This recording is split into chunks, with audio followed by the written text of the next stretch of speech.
लोकसभा निवडणुकीच्या प्रचाराला उद्यापासून सुरुवात होतीये।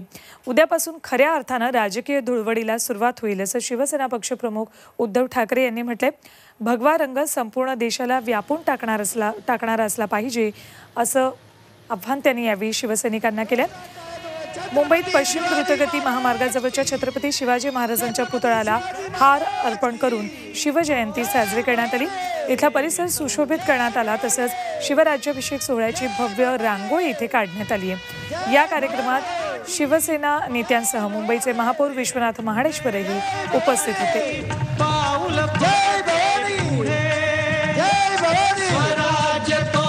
काल परवाकडे धुळवड होती, आता राजकीय धुळवड उद्यापासून सुरू होईल आणि धुळवड किती जरी झाली, काही जरी झाली, रंगपंचमी होईल। अनेक रंग उधळले जातील, पण आपला रंग कोणता?